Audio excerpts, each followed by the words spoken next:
de agenciamento marítimo. Vamos ao videoaula número 2. O papel da agência no comércio exterior. O agente ele se relaciona tanto com o dono do navio, que é o armador, em inglês head owner, o dono da carga, que é o afretador, né, em inglês charterer, o operador do navio, né, que se chama de Disponent Owner, também com os brokers, que são corretores de navio e de carga, certo?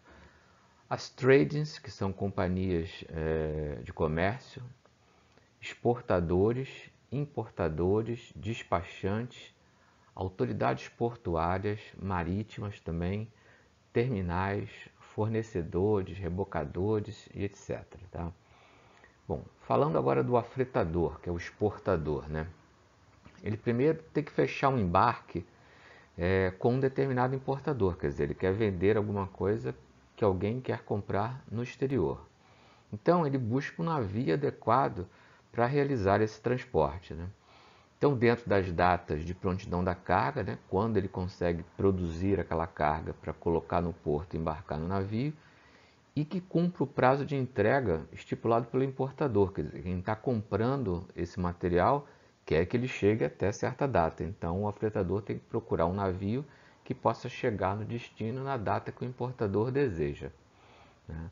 O armador operador, né, o disponent owner, quem está operando o navio em si, não necessariamente o armador puro dono, né, o head owner, mas o armador operador, que pode ser a mesma pessoa ou não, calcula essas despesas da viagem, quer dizer, o aluguel do navio que ele paga para o dono do navio, ou para ele mesmo, se for o próprio, o combustível que ele vai usar na viagem, as despesas de escala de cada porto, que são inúmeras, que a gente vai ver na proforma, na PDA, e sabe o valor do frete, calcula o valor do frete e inicia as negociações com o afretador, certo? Mas normalmente isso não é feito diretamente pelo armador, pelo afretador, sempre existe um agente marítimo no meio, né? Ou um broker, quando o agente marítimo não consegue angariar a carga. Então esse agente marítimo tem que informar as restrições do porto, então por isso que é importante ele conhecer bastante o porto em que ele trabalha, a proforma da escala, quer dizer, o que está previsto aquele navio gastar para estar naquele porto durante os dias de escala. Prancha de carregamento e descarga, que é como aquela carga vai embarcar ou desembarcar, quer dizer, através de guindaste, estivador, portainer, etc. O line-up, né, que em inglês significa lista de espera de navios, quer dizer, uma fila de navios. Quem vai entrar primeiro, quem vai entrar depois, para onde um vai, para onde o outro vai, se vai fundear, se vai atracar, quais são os cabeços, etc.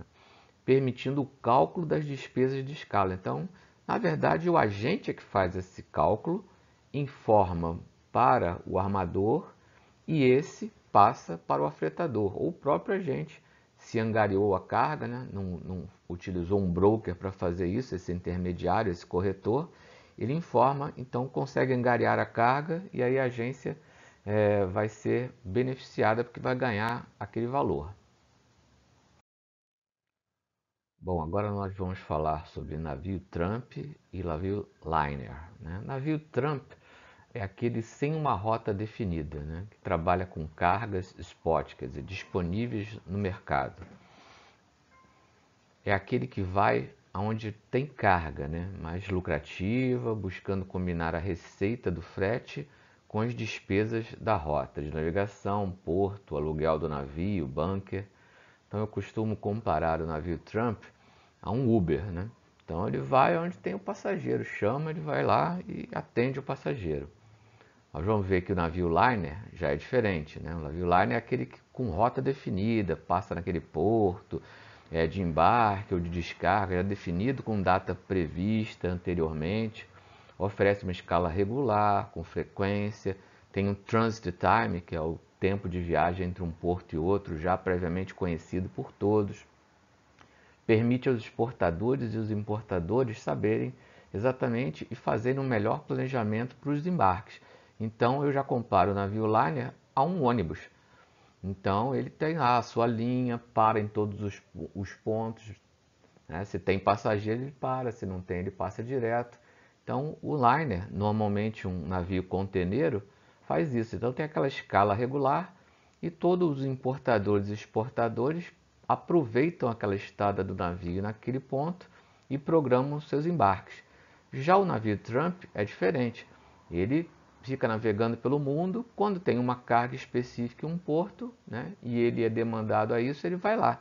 Então o exemplo que eu dou é na exportação da produção de soja, de milho, em que há uma época de safra, colheita, transporte até o porto, e aí esses navios Trump são alugados, né, são fretados para o transporte dessa carga para o destino. Então ele está sempre passando no porto de Paranaguá.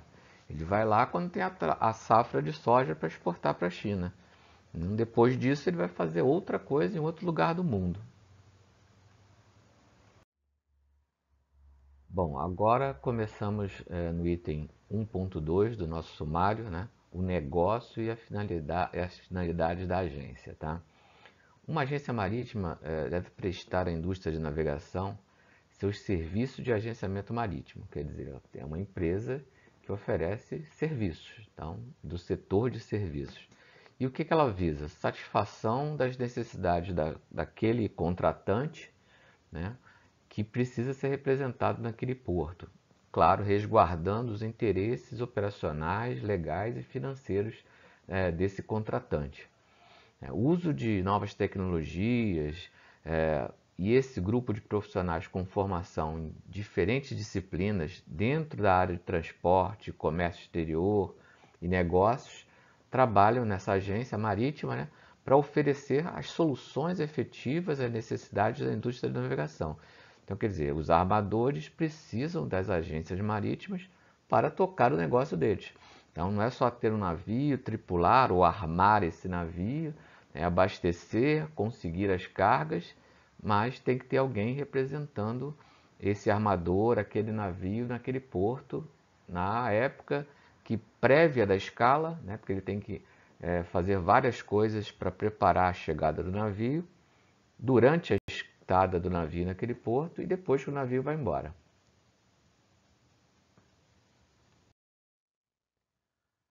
Uma agência marítima deve oferecer à indústria de navegação mundial, né, especializações no atendimento de vários tipos de navios. Né? Nós vamos estudar cada tipo de navio porque o agente marítimo tem que conhecer os tipos de navio para poder assessorar bem na hora de ver qual é o mais adequado para transportar aquela carga para quem está procurando esse meio de transporte, né, que é o mais usado no mundo. Vamos ver navios porta-containers, né, e serviços regulares, os liners. Esse daí que está na foto é um exemplo de um navio conteneiro ou porta-containers, né, mais corretamente em português. Muita gente chama de navio conteneiro porque a portuguesa é uma expressão em inglês. Mas vemos aí ele atracado a um porto, né, ou um terminal de uso privado, normalmente é assim para os conteneiros, e sendo carregado através dos portainers, né, que são esses guindastes especiais que pegam os containers aqui em caminhão, em trem, em empilhadeira, e os issa leva até a pilha e a linha já prevista anteriormente no planejamento de carga e o coloca na posição certa, porque tudo isso tem que ser planejado para que ele, quando chegar no porto de destino, o próximo porto da escala, já que ele é um liner, então tem uma escala pré-definida, aquele container esteja no lugar certinho para sair pelo bordo certo, né, do navio, né, boreste, bombordo, que é o outro bordo do navio, né, o lado esquerdo se chama bombordo, que é o lado do coração, é bom, né, bombordo, e o lado direito se chama boreste em português, ou estibordo em português de Portugal. Veremos também navio de transporte de granéis secos, navio de transporte de granéis líquidos navios de transporte de veículos, famosos ro-ro, navios de carga de projetos, são navios especiais, como veremos, navios científicos, navios de cruzeiro, navios pesqueiros e navios especiais. Então, em seguida, veremos cada um deles. Bom, os navios de transporte de granais secos, né, ou sólidos são chamados graneleiros, né, em inglês bulk carriers. Normalmente esses granéis secos são minério de ferro, lembra que é o produto que a gente mais exporta em relação a peso de carga, né, em tonelagem. Minério de ferro é nosso principal produto de exportação. Também o manganês, a bauxita, o carvão, o sal, o trigo e a soja também é uma grande commodity de exportação brasileira, fertilizantes e etc. Né? Então, nós vemos que o navio graneleiro ele está mais ligado ao segmento Trump, né? Porque não é toda hora que tem uma carga de soja, não é toda hora que tem uma carga de trigo, né, pronta para ser exportada. Isso não acontece tanto com o minério de ferro, porque já há uma regularidade maior na exportação do minério de ferro. Então a Vale, ali em Sepetiba, trabalha com graneleiros quase o ano inteiro e ininterruptamente, porque não existe uma safra de minério de ferro. Pode existir uma variação, mas não existe uma safra, então eles são mais regulares. Mas voltando àquela ideia do navio Trump, né, o navio de transporte de soja, de trigo, é essencialmente um navio Trump, quer dizer, ele só vem para aquele porto quando existe safra, quando existe carga para ele transportar para um específico lugar. É um navio especializado no transporte de carga sólida a granel, né, possuindo para isso amplos porões, né, como vemos aqui, né, então as portas batente aqui abrindo as portas dos porões, e grandes porões para receber aquele granel sólido aqui de forma não ensacada, diretamente das esteiras, né? Isso aqui é soja, embarque de soja, né? Do mesmo jeito embarca milho, o minério de ferro também é parecido com esse tipo de embarque, né? Esses porões são desobstruídos de forma especial para assentar essa carga estivada. A carga é assentada, às vezes tem até um bobcat, que é um tratorzinho pequeno, lá dentro, rearrumando a carga para que ela não fique concentrada num bordo ou no outro e cause banda no navio, quer dizer, o navio fica inclinado para um bordo ou para o outro, né? E também tem um porém que quando começa a chover, essas cargas como trigo, soja, elas têm que ser parada o embarque ou o desembarque, porque não pode deixar a carga úmida aqui dentro. Então esses navios são muito suscetíveis à meteorologia, então tem que ter muito cuidado quando você for agente de um navio do tipo graneleiro, né, ou bulk carrier, porque você tem que estar sujeito a esse tipo de problemas de intempéries. Os navios de transporte de granéis líquidos, né, petroleiros, gaseiros, eles são navios, né, que, especialmente o navio tanque, né, ele é especialmente construído para o transporte de carga líquida a granel, quer dizer, não é embalado, né, com divisões em porões. Então, uma diferença entre o graneleiro, né, e o petroleiro, o navio tanque, é porque aqui no convés principal do navio não existe aqueles porões grandes com aquelas portas grandes para serem abertas. Não, são várias canalizações para a transferência do petróleo de um tanque para o outro, para o recebimento, para a descarga. Então essa é uma diferença grande que é bem notável para você identificar um navio petroleiro, um navio tanque de um graneleiro, porque não vão existir aquelas portas grandes e sim muitas canalizações aqui no convés. O porte deles também é bem grande, como são os graneleiros de minério. Então são grandes navios que navegam pelos oceanos. Nós também temos os gaseiros, né? Os LPGs e os LNG. Né? Os LPGs são gases liquefeitos de petróleo. Então, é um gás utilizado em botijões de gás, né? Os navios são um pouco menores. O convés é um pouco diferente do navio tanque, né? Esse navio gaseiro aqui, porque existem tubulações para transferir esses gases, né, que ficam sob grande pressão nos tanques aqui, para que ele seja liquefeito e possa transportar uma carga muito maior do que se ele tivesse como gás, né, na forma de gás. Então são navios um pouco menores. Já os LNGs, que transportam gás natural, né, liquefeito, eles são de porte bem maior do que os LPGs, né? Transportam gás natural, que é o gás utilizado normalmente nos veículos e nas canalizações de gás de rua, né? Nos nossos apartamentos.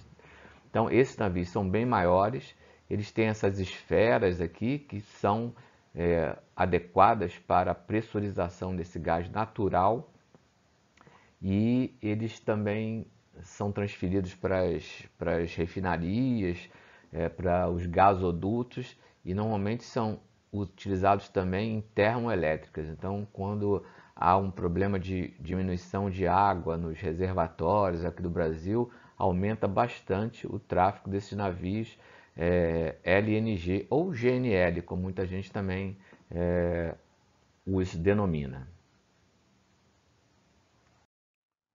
Já os navios científicos, né, são navios com propósitos específicos e normalmente não são para transporte de carga, né? Então aqui nós temos um exemplo de navio sonda, né? É um navio que vai buscar áreas possíveis de se encontrar petróleo, gás. Então eles têm essas torres aqui, eles ficam em dynamic position, né, que a gente chama em DP, quer dizer, bem paradinhos em relação ao oceano, estabilizados por satélite. Várias técnicas que existem para esses navios ficarem bem parados. Eles descem essas sondas, fazem perfuração, encontram petróleo, encontram gás, e aí preparam a cabeça do poço para que depois venha uma plataforma e explore aquele petróleo. Então são navios que de pesquisa, né, procuram nos oceanos, nas plataformas continentais, poços de petróleo marítimos, né? Nós temos também navios científicos militares, né? O caso desse daqui, que é um navio da Diretoria de Hidrografia e Navegação, que também atuou naquele acidente de Mariana, analisando as águas na foz do Rio Doce. Então, ele é um navio hidroceanográfico, né? Então, ele analisa águas, faz vários tipos de pesquisa. Também aqui embaixo temos dois exemplos de navio de pesquisa também, navios científicos, o Ari Rongel e o Almirante Maximiano, que dão apoio à base da Marinha na Antártica. Então, eles são especializados em operações nas águas com gelo, né? Navios polares. Então, eles têm um casco reforçado, são vários laboratórios lá dentro para dar apoio aos cientistas que precisam do navio e vão para a estação. Também levam materiais para reabastecer a estação antártica, isso no verão, porque eles conseguem navegar. No inverno eles não conseguem chegar até lá, isso é feito através de aeronaves da FAB. Então esses navios também são navios científicos, né, polares, para dar esse tipo de apoio.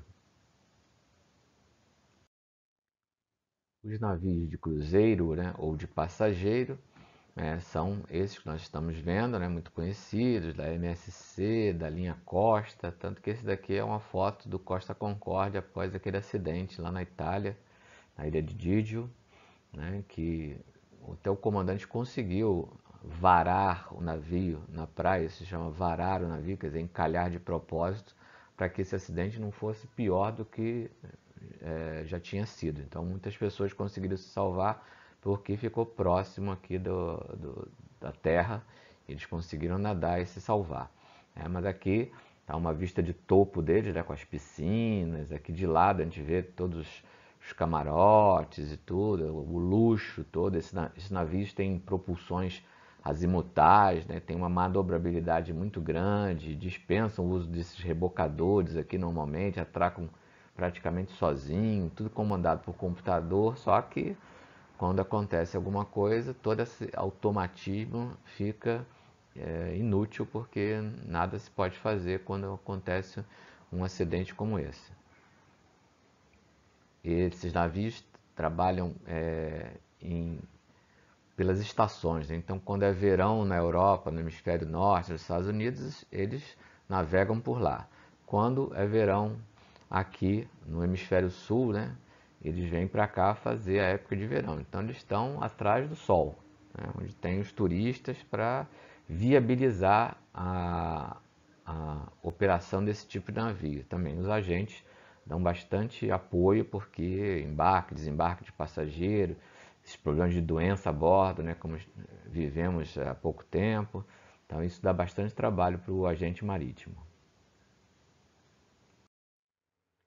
Já os navios de transporte de veículos, né, roll-roll, que significa roll-on, roll-off, quer dizer, eles embarcam rolando, quer dizer, com as suas próprias rodas, e desembarcam rolando também, com as suas próprias rodas, quer dizer, então a prancha de carregamento é uma prancha simples, onde os carros ou caminhões entram, empilhadeiras, guindastes, também tudo que tem roda, que se locomove, né, veículos, eles conseguem embarcar individualmente, serem colocados, né, arrumados, como nós vemos aqui na figura, um do ladinho do outro. E quem faz isso são estivadores, tá? Colocam lá, habilitados para fazer isso, é uma correria danada para colocar vários carros a bordo desses Grimaldes, né, desses navios que normalmente frequentam o terminal de contêineres, próximo ao terminal de contêineres, aqui no Rio, ali próximo à ponte Rio-Niterói, aquela curva última da ponte Niterói, nós temos ali um terminal para navios roll-roll. Outros exemplos são esses aqui, que os veículos embarcam pela proa, né? Esse aqui embarca pela popa, esse aqui desembarcam pela proa. Esse aqui é um desenho desse tipo de navio aqui, onde o passadiço, né, onde você comanda o navio, fica numa posição às vezes até avante, né, do que normalmente os navios mercantes têm aqui a ré. Não, esse aqui é avante, tipo um navio de passageiro, né? E há uma certa dificuldade até de você enxergar algumas coisas aqui por causa desse tipo de infraestrutura. Esses navios às vezes também carregam containers aqui nesse convés superior, mas continuam sendo navios roll-roll, tá? Existem os ferries, né, os ferry boats, que normalmente os carros embarcam num bordo, saem no outro bordo. Isso aí é muito comum no Canal da Mancha, na Europa, e aqui no Brasil, ali em Salvador, ligando Salvador a Itaparica. E existem também os roll-rolls militares, né? É um exemplo daqui de um navio militar de desembarque de carros de combate, NDCC, né, que ele abica na praia, né, faz uma varação aqui na praia, abica na praia, abre essas portas grandes na proa, se desce uma prancha de carregamento ou descarregamento, e os carros de combate descem aqui na praia, isso quando a praia já está conquistada, controlada, então faz aquele desembarque administrativo dos combatentes e dos veículos para darem apoio ao combate ou apoio a uma população que precise de assistência em algum lugar isolado ou de ser retirado daquilo ali. Após a operação, esses veículos reembarcam, né, essa porta é fechada e o navio retrai. Ele sai de popa, desencalha daqui, normalmente deixa uma âncora, um ferro aqui para ajudar esse desencalhe, aproveita a maré alta e sai daí e continua a navegar normalmente. Os navios de cargas de projeto, né, como vemos aqui, são navios especiais, né, em que, quando há necessidade, eles vão aonde são precisos, né, eles têm um sistema que eles alagam os porões, né, e o navio aumenta o calado aqui, né, desce dentro da água. Um navio que precisa de reparo, uma plataforma que precisa de reparo, que se precisa transportar do lugar de fabricação para o lugar de utilização, como é o caso desses portainers aqui, embarcam aqui em cima. O navio começa a esgotar os seus porões, ele issa, né, sobe na água, diminui o calado, e esses navios que entraram aqui por rebocador, empurrados, são amarrados, presos aqui ao convés, às vezes até soldados aqui, e se inicia a viagem, mas isso aqui é tudo calculado para que não haja problema de inclinação com o navio.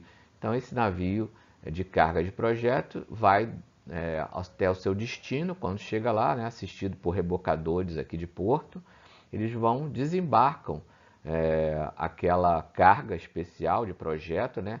Então fazem a mesma coisa, enchem os seus porões, essa plataforma flutua, esse navio flutua, esses portêineres já não, esses portêineres já são passados direto para o cais, o cais dos terminais de contêineres, porque isso aqui vai dar apoio aos navios de contêineres depois que vão ficar atracados ao cais e serem carregados e descarregados pelos porta-contêineres. Cargas de projeto também podem ser navios desse tipo, navios que levam tubos, de navios lançadores de tubos, navios lançadores de linha, então também levam cargas específicas que são passadas para um outro tipo de navio especial, que é o lançador de linha. Então também é um navio considerado como carga de projeto. Os navios pesqueiros, né, como vemos alguns exemplos aí, são navios específicos dedicados à pesca, né? Diferente de traineiras, esses navios, né, são navios especializados. Alguns deles até processam o pescado e já sai a sardinha em lata, o atum. Então existem fábricas, né, de pescado, né, industrializados no mar. Então eles arrastam suas redes, isso aqui às vezes é um pouco complicado, né, no mar, mas existe toda uma sinalização para que não haja acidente com esse tipo de navio, né? Aqui existem guindastes, né, que podem ser usados para se içar, né, peixes muito grandes, né? Os japoneses até usam até a pesca da baleia, também esse tipo de navio para içarem esses mamíferos, né, do mar aqui. E esses aqui são os tipos de navios que pescam os caranguejos gigantes no Mar do Norte e tal. Aqui no Brasil a gente não tem uma frota de navios pesqueiros assim tão desenvolvida, mas pode ser que algum deles venha a pedir apoio a uma agência marítima para atracar em algum porto brasileiro, mesmo sendo proibida a pesca em nossas águas, na nossa zona econômica exclusiva. Mas eles podem visitar nossos portos e as nossas agências marítimas têm que dar o apoio necessário a esses navios. Já os navios especiais, né, existem alguns tipos de navios especiais, né? O primeiro que nós vemos aqui é o PSV, né? É bastante demandado aqui no Brasil para apoio à plataforma. Então, vessel, navio, supply, apoio à plataforma. Muitas vezes esse tipo de navio é referido simplesmente como supply. Eu sirvo num supply, a companhia de navios supply. Então, os PSVs são os mais simples que tem, mas não tão simples assim porque eles têm normalmente o DP, né, Dynamic Position, para que eles possam ficar aqui bem paradinhos, próximo da plataforma, e a plataforma desembarque materiais como lixo, peças para serem recondicionadas, e embarcam, né, víveres, às vezes até combustível. Então, várias coisas para a vida da plataforma, porque a plataforma fica lá parada, lá no meio do mar, né, enquanto ela está lá produzindo no campo de petróleo, e ela é abastecida pelos PSVs, Platform Supply Vessels, ou simplesmente supplies. Existem outros navios também que trabalham com as plataformas. É o caso aqui do Anchor Handling Tug Supply, ou simplesmente AHTS, ou normalmente se fala HTS. Aonde você serve? Eu sirvo no HTS. O HTS vai transportar a plataforma, vai trazer até o rio. Então esses navios, eles são feitos para ancorar, né? Operar, handling é manusear, né? Manusear âncoras, quer dizer, para você prender essas plataformas aonde ela vai ficar produzindo, né? Tug são rebocadores também e também são supridores também, como esses aqui, eles podem levar coisas para a plataforma, retirar, só que são navios um pouco mais especializados e com mais força. Você vê que o porte dele é maior do que esse. Então esse aqui consegue transportar, rebocar uma plataforma. Já um PSV é mais difícil acontecer isso, ele consegue rebocar uma embarcação pequena e tal. Às vezes são chamados de rebocadores também porque tem essa superestrutura, né, o passadiço na proa. Mas rebocador mesmo, oceânico, é o AHTS ou HTS. Temos também, agora, né, se especializando cada vez mais, os DSVs, Diving Support Vessels, quer dizer, navios para apoio a mergulho.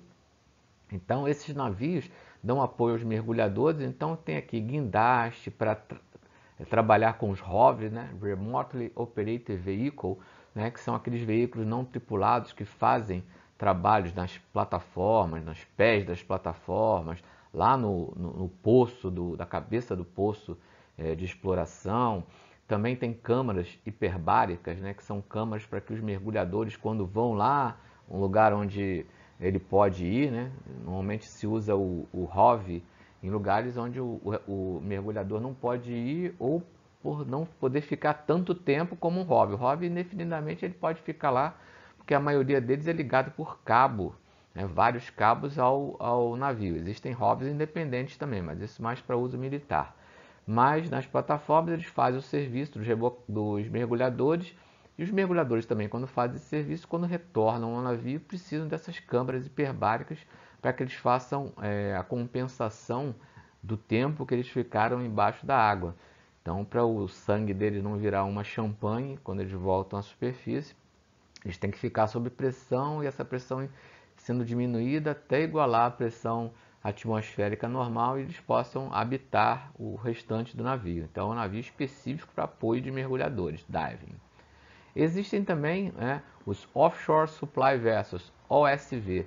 Então vocês vejam que esse navio faz o mesmo serviço desse, porém com mais capacidades. Quer dizer, esse aqui consegue rebocar como um HTS, consegue operar ROVs, né, como um DSV, consegue transportar coisas como PSV e ainda conseguem receber helicópteros.